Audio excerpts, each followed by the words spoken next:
राधानगरी अभयारण्याचं विस्तारीकरण झाल्यानंतर अभयारण्यामध्ये वन्य प्राण्यांची संख्या वाढली आहे. वन्य प्राण्यांमध्ये वानर आणि गवारेड्यांची संख्या लक्षणीय आहे. वनामधील चराऊ कुरणं आणि पाणवठ्यांची संख्या कमी झाली आहे. त्यातच रात्रीच्या वेळी वनाबाहेर उत्खनन सुरू असतं. त्याचा आवाज आणि प्रकाश झोतामुळं वन्य प्राणी शेतजमिनीकडे वळू लागलेत.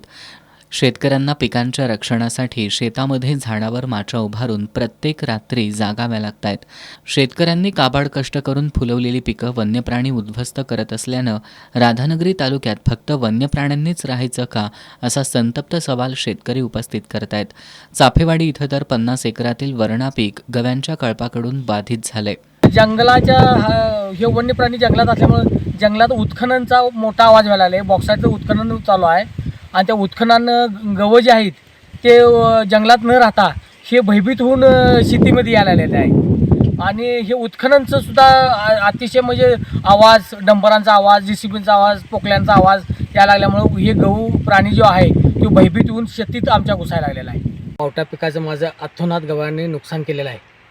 हे साधारण आमच्या गावचा जर पावटाचा जर विचार केला तर सगळ्यात प्रसिद्ध आमचा पावटा असून कोल्हापूरच्या जवळपासनं ठिकाणं लोक आमच्या पावट्यासाठी मोबाईल कॉन्टॅक्ट करून येत असतो.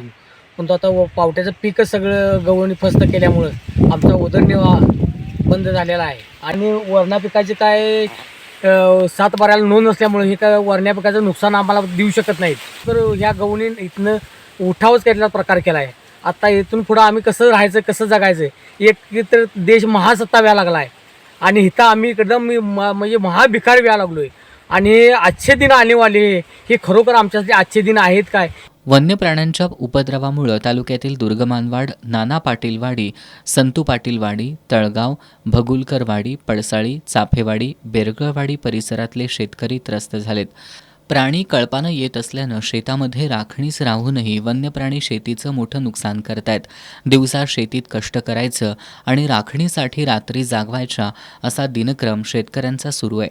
शेतात दिवसरात्र राबूनही हातातोंडाला आलेली पिकं वन्य प्राणी फस्त करत असल्यानं आम्ही जगायचं कसं, असा प्रश्न शेतकऱ्यांसमोर आहे. वन्य प्राणी वनांबाहेर येऊच नयेत यासाठी महसूल आणि खनिकर्म विभागानं अवैध उत्खनन थांबवावं, तसंच वनांमध्ये पाणवठे आणि इतर सुविधा निर्माण करण्यासाठी प्रयत्न करण्याची गरज व्यक्त होतीये. एस न्यूजसाठी नामदेव कुसाळे, राधानगरी.